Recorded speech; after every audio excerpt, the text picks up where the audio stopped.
বানাতে যা যা লাগবে সেটা দেখাই। ফার্স্টে আমি খানিকটা চিকেন কিমা নিয়েছি। চিকেনটাকে একদম আমি পেস্ট করে নিয়েছি গ্রাইন্ডারে। চিকেন ব্রেস্ট নিয়েছি।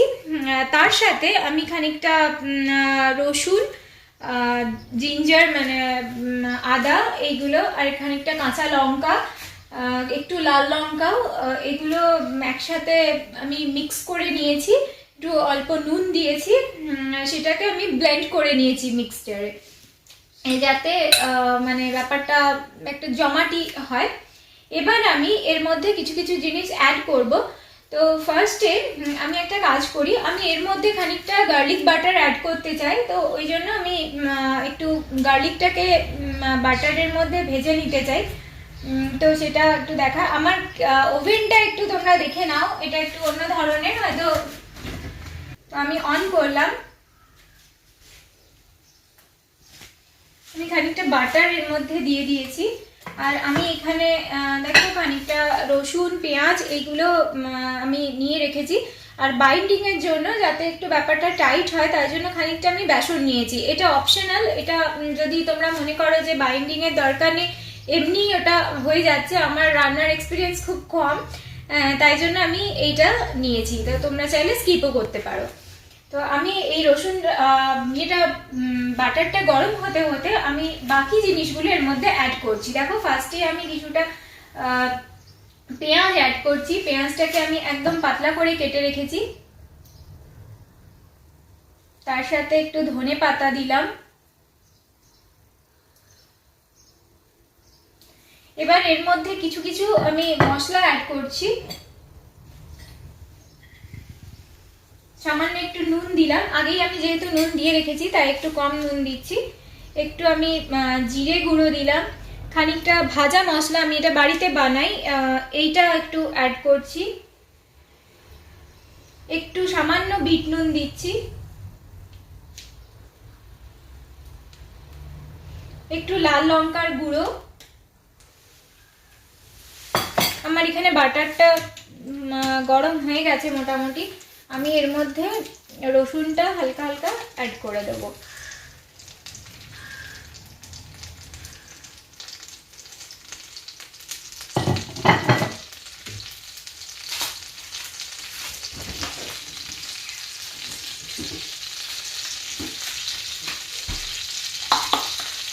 রসুনটা একটু ভাজা ভাজা হবে। এখানে একটু গরম মশলা মেশালাম, এখানে একটু সামান্য চাট মশলা, আর সেই সাথে অ্যাড করবে একটু লেবুর রস।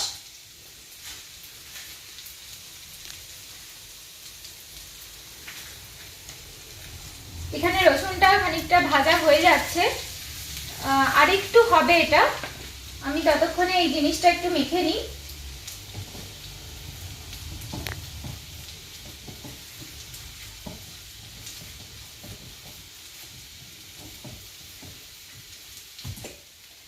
আচ্ছা, এবার আমি এর মধ্যে একটু বেসন অ্যাড করছি যাতে ব্যাপারটা একটু টাইট হয়,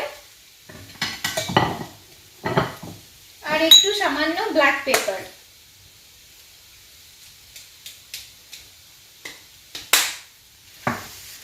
একটু সয়া সস, এটা আমি ডার্ক সয়া সস নিয়েছি।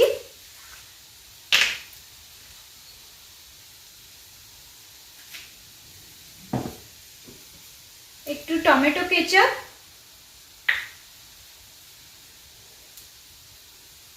এগুলো তোমাদের নিজেদের পছন্দের মতো দেবে, মানে যে যেরকম পছন্দ করো। ট্যাঙ্গি ফ্লেভারটা হয়তো কেউ একটু বেশি পছন্দ করেন, সে তার মতো এরকম করে দিতে হবে। আমার আরেকটু মনে হচ্ছে বেসন লাগবে। এটাও একটু হাতটা বুঝে, মানে কতটা সফট হচ্ছে ব্যাপারটা সেইটা দেখে নিজেই মাখতে মাখতে বুঝতে পারা যাবে যে আর বেসন লাগবে কিনা।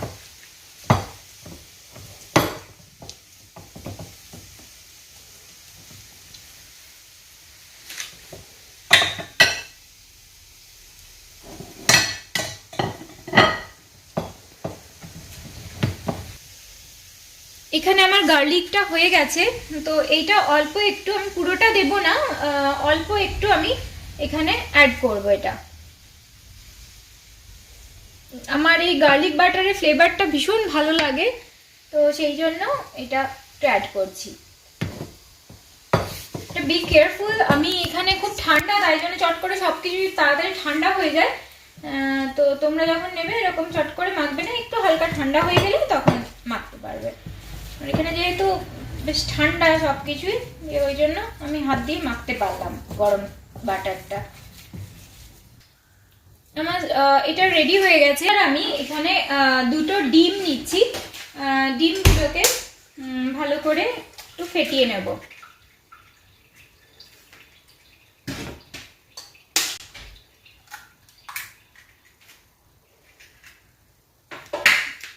এই ডিমের গোলাটায় একটু সামান্য আমি সল্ট মেশাবো, খুব অল্প একটু সল্ট দিলাম, আর সামান্য ব্ল্যাক পেপার।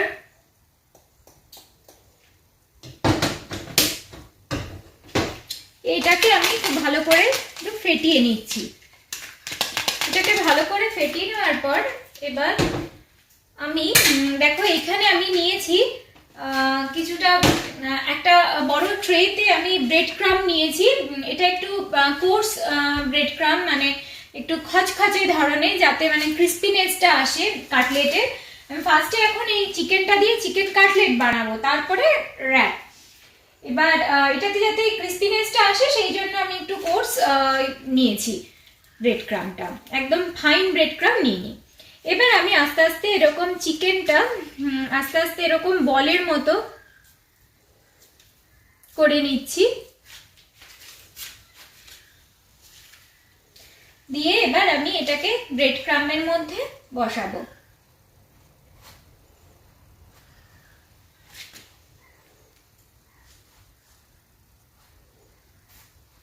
এটাকে খুব ভালো করে ব্রেড ক্রাম্বের মধ্যে ঘুরিয়ে নিয়েছি। এবার আমি এটাকে এই ডিমের গোলাটার মধ্যে দিয়ে, এখানে দেখো আমি দুটো হাত ইউজ করছি। এখানে আমি যেহেতু ডান হাত ইউজ করছি, এটা একটা খুব ইম্পর্টেন্ট ব্যাপার, কারণ ব্রেড ক্রাম্ব নরম হয়ে যায় বা খারাপ হয়ে যায়, তাই জন্য আমি এইটা যদি ডান হাতে ডিমের গোলাটার মধ্যে দিই, তো আমাকে অবশ্যই ক্রাম্বিং করতে হবে এই বাঁ হাতে। তো আমি বাঁ হাতে ক্রাম্বিং করছি। একটা প্লেট লাগবে।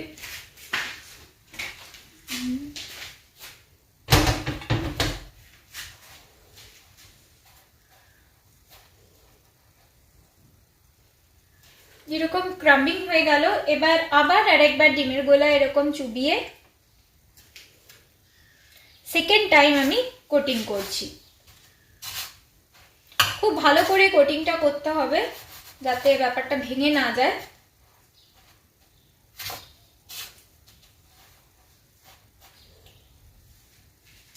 এবার আমি এখানে আস্তে আস্তে রেখে এটাকে হাত দিয়েই আমি যেহেতু এটা র্যাপ বানাচ্ছি, তাই ব্যাপারটা খুব একটা আমি বড় করব না, আমি জিনিসটাকে ছোটই রাখবো। তো আমি হাত দিয়ে দিয়ে এটাকে চেপে চেপে একটা রেক্টাঙ্গুলার শেপ দেওয়ার চেষ্টা করছি।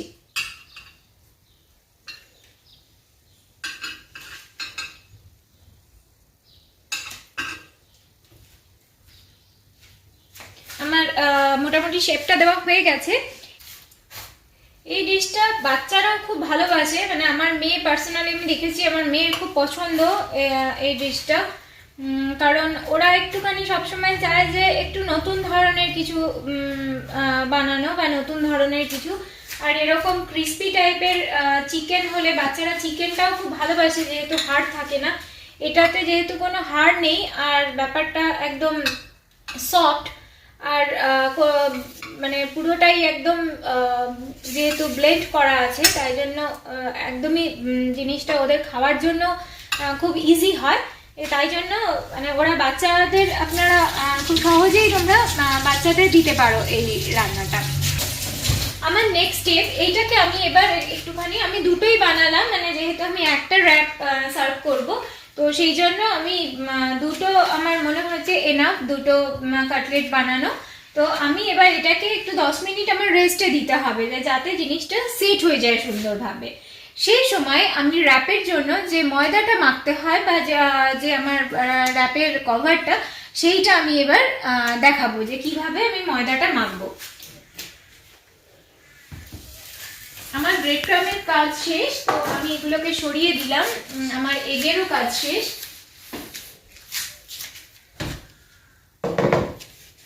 এর মধ্যে আমি খানিকটা অয়েল অ্যাড করলাম, একটু বেশি করেই অয়েল দিলাম। আমি ময়দা নিয়ে নিয়েছি, ময়দা অয়েল অ্যাড করলাম।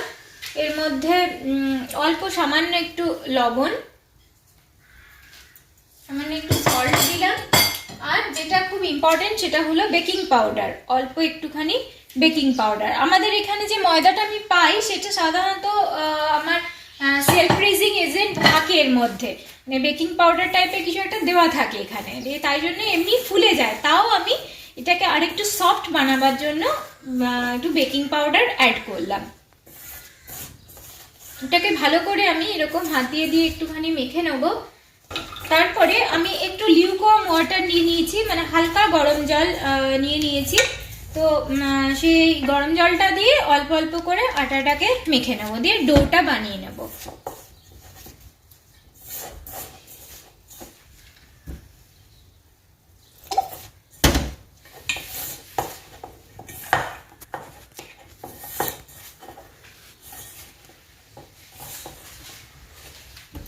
এই ডোটা খুব একদম সফটও হবে না, আবার খুব বেশি বলবো হার্ডও হবে না, মানে মোটামুটি একটা যেরকম আমরা রুটি করি রুটির মতোই হবে ডোটা।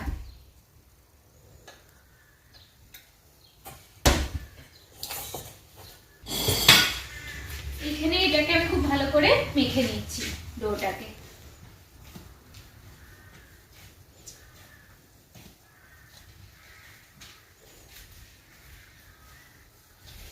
ডোটাকে মাখতে মাখতে আমি এবার তেল গরম করতে দিয়ে দেবো। এই গ্যাসটার একটা খুব মানে কি বলবো ড্রব্যাকই বলো বা যাই বলো, মানে ভালো দিক তো আছেই, কিন্তু খারাপ দিকটা হলো একটু গরম হতে টাইম লাগে। আর এখানে যেহেতু ঠান্ডাটাও খুব বেশি, তাই জন্য জিনিসটা গরম হতে আরো একটু বেশি সময় লাগবে।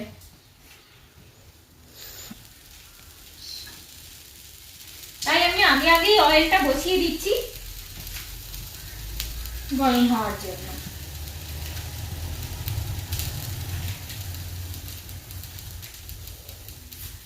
আমি সামান্য একটু অয়েল গ্রিজ করে দেবো এখানে।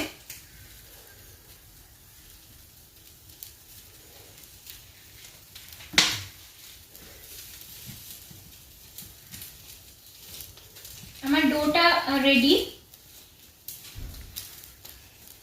এবার আমাকে কাটলেট গুলো ভাজতে হবে আস্তে আস্তে।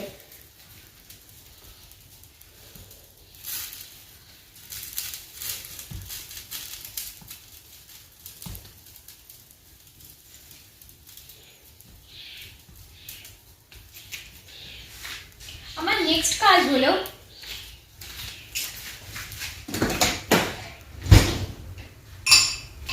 এটাকে একটা বাউলের মধ্যে আমি রেখে দিলাম জিনিসটাকে।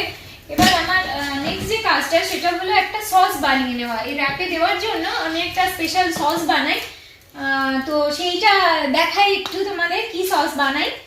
আমি এখানে দেখো নিয়ে নিয়েছি গার্লিক রোস্টেড মেয়োনিজ। এটা শুধু মেয়োনিজ নিলেও হবে, আমি গার্লিক রোস্টেডটা খুব পছন্দ করি, গার্লিকের ফ্লেভারটা আমার পার্সোনালি খুব ভালো লাগে, তাই জন্য গার্লিক রোস্টেড নিয়েছি।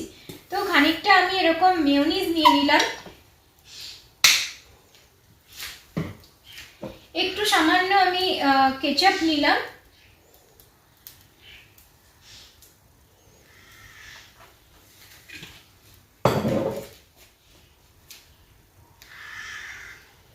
আমি এখানে ভেজিটেবল অয়েল ইউজ করছি। এটা চাইলে তোমরা অলিভ অয়েল ইউজ করতে পারো, এটা আমার ডিপ ফ্রাই হবে, আমি ভেজিটেবল অয়েলই নিয়েছি। র্যাপের মধ্যে আমি খানিকটা ফ্রেশ ক্রিম অ্যাড করব।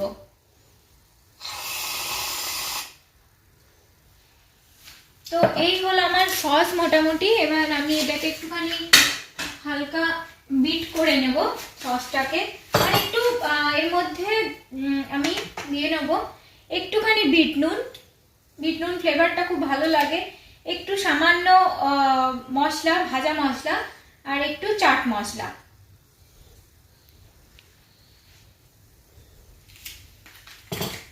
নিয়ে আমি এটাকে বিট করে নেব।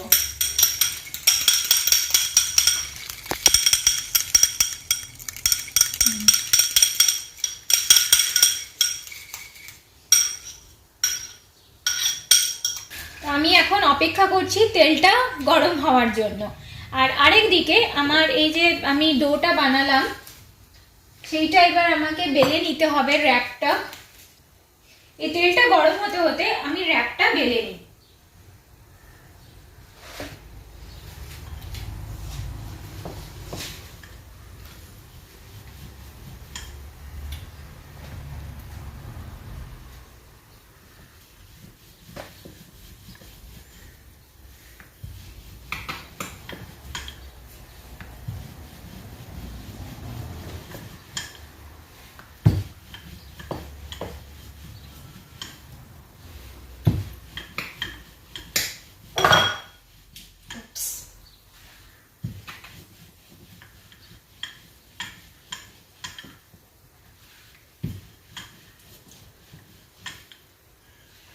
এই চিকেন র্যাপটা আমরা আগে যখন আমি আগে থাকতাম ইউএসএ তে, তো সেখানে 3 বছর ছিলাম, আর এখন রিসেন্টলি আমার হাজব্যান্ডের ট্রান্সফার হয়েছে, তো সেই হিসাবে এখন আয়ারল্যান্ডে আছি। তো চিকেন র্যাপটা আমরা ওখানেও খুব খেতাম, ম্যাকডিতে খুব ভালো র্যাপ পাওয়া যেত। তো আর কিছু ওখানে মেক্সিকান দোকান ছিল, সেখানেও খুব সুন্দর ওরা র্যাপ বানাতো। তো সেইটা দেখে আমার মনে হলো যে আমরা কেন পারবো না বানাতে, যে কন্টিনেন্টাল ওয়েতে না বানিয়ে আমাদের মতো করে একটু বানাই, হালকা একটু কন্টিনেন্টাল টাচ থাকবে, সেই হিসাবে আমার মাথায় এটা আসে এই ডিশটা।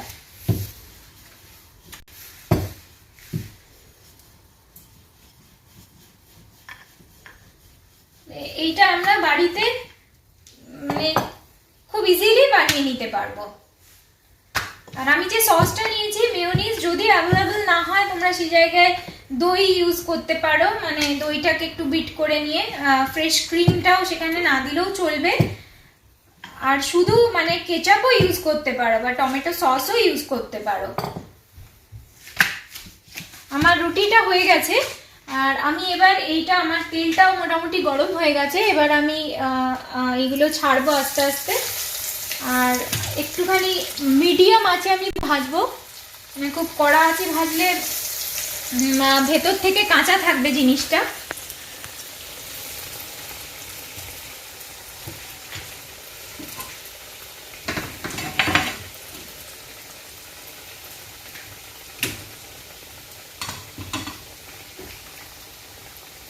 আমি একদম আঁচটা দেখো এখানে রয়েছে, পয়েন্ট করা রয়েছে 1 to 6 থাকে, তো 6-এ মানে হাই ফ্লেম বা হাই হিট, আর সেটাকে আমি মিডিয়াম হিট অর্থাৎ 3-এ রেখেছি। বা তোমরা যখন বানাবে নর্মাল গ্যাসে, গ্যাস ওভেনে, যে তখন সেইভাবেই বানাবে।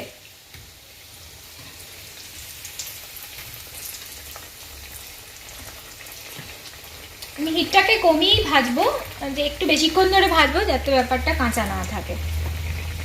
আর এখানে রুটিটা হয়ে গেছে আমার। আর এখানে আমি আরেকটা তাওয়া গরম করতে দিয়েছি, এই রুটিটাকে আমি এবার ওখানে একটুখানি সেঁকে নেব। রুটি সেঁকাটা আমি একটু দেখাবো তোমাদের যে কিভাবে আমি রুটিটা সেঁকছি।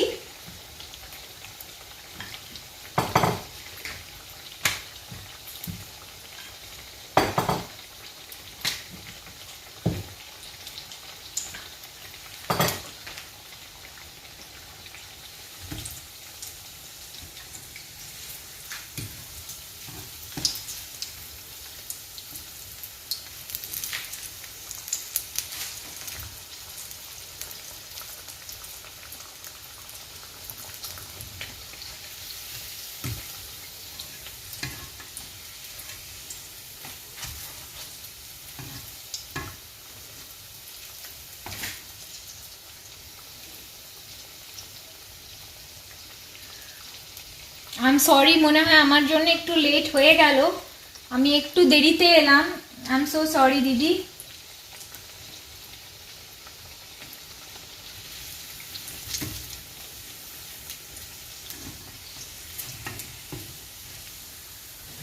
তবে আমারও হয়ে এসছে। এই ভাজাটাই অ্যাকচুয়ালি সবথেকে ইম্পর্টেন্ট এখানে, মানে এই প্যাটিটা বানানোই সবথেকে টাফ, বা কি বলবো মেন এটার। তারপরের পার্টটা কিছুই না, জাস্ট আমাকে প্লেটিং করতে হবে, একটু হালকা গার্নিশিং করা, ব্যাস।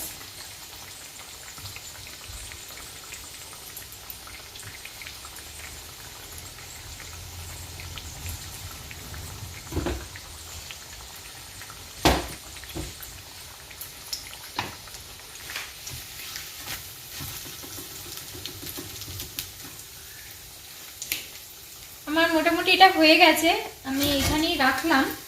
এখন ভাজা হয়ে গেল আমার।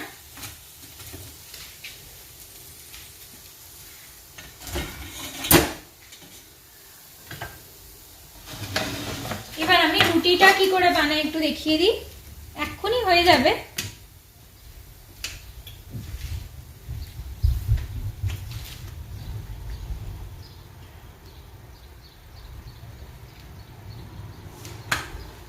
তাওয়াটা যে একটু গরম হয়ে গেছে, আমি রুটিটা দিয়ে দিলাম এর মধ্যে।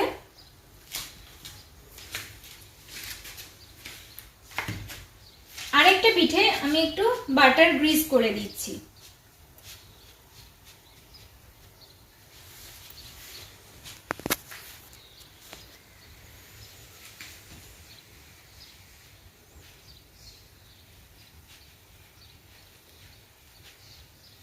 বাটারটা আমি এরকম মাখাতে থাকবো।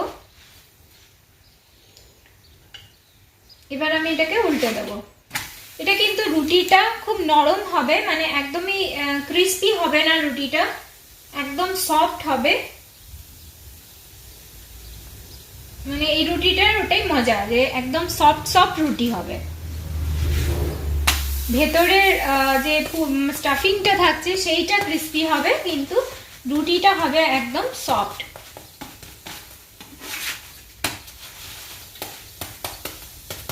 একটা অ্যালুমিনিয়াম ফয়েল লাগবে, আমি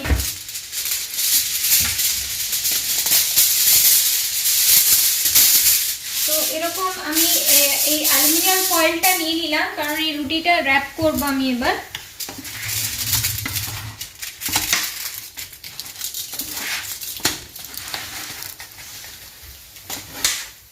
আমার রুটিটা রেডি, একদম সফট রুটি। এটা একদমই ওভার বেকড হবে না, মানে একদম হালকা বেক হবে একটু বাটারে। আর আমি এর মধ্যে একটু বাটার আরো দিয়ে দেবো।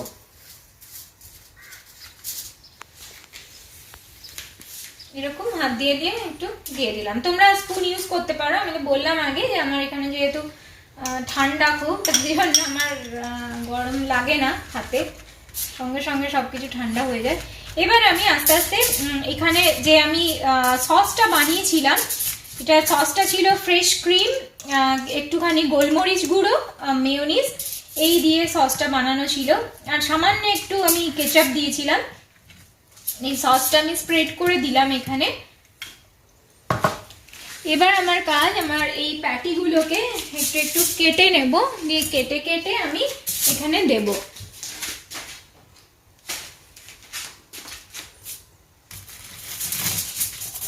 এইভাবে আমি কেটে নিচ্ছি।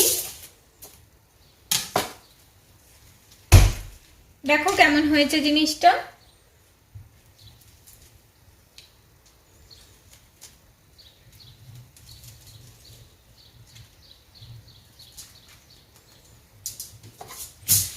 মজার ব্যাপারটা হলো যে এইটা আমার মনে হচ্ছে পুরোটা দেওয়া যাবে না, না হলে রোলটা করতে পারবো না, তো আমি এরকম হাফ দিলাম এটা। তো মজার ব্যাপার হচ্ছে যে এটা কাটলেটও খাওয়া হচ্ছে, আবার সেই সাথে একটা রুটিও হয়ে যাচ্ছে। আমার মনে হচ্ছে এটা লাগবে না, আমি এই এক্সট্রাটা রেখে দিলাম। এর পালা।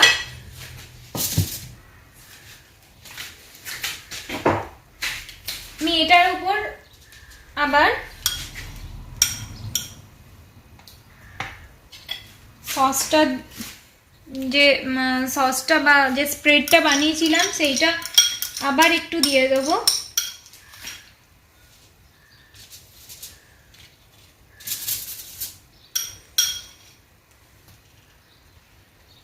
যাতে এটা ব্যাপারটা বেশ মুখে পড়ে সুন্দরভাবে, ইকুয়ালি যাতে মুখে পড়ে সেই জন্য।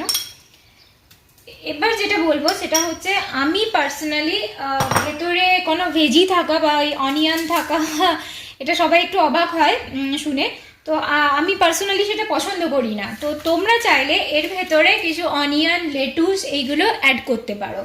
তো আমি দেব একটুখানি এর মধ্যে ধনে পাতা। ধনে পাতাটা আমি খুব পছন্দ করি, তো ওই জন্য আমি একটু এর মধ্যে ধনে পাতা দিয়ে দিচ্ছি। এবার আমি এটাকে এরকম র্যাপ করে দেব। এটা দেখো র্যাপটা খুলে আসার চান্স আছে, সেই জন্য এখানে আমি দেখি সবাই যখন এরা সার্ভ করে তখন এরকম অ্যালুমিনিয়াম ফয়েলের মধ্যে এইভাবে ব্যাপারটাকে মুড়িয়ে সার্ভ করে।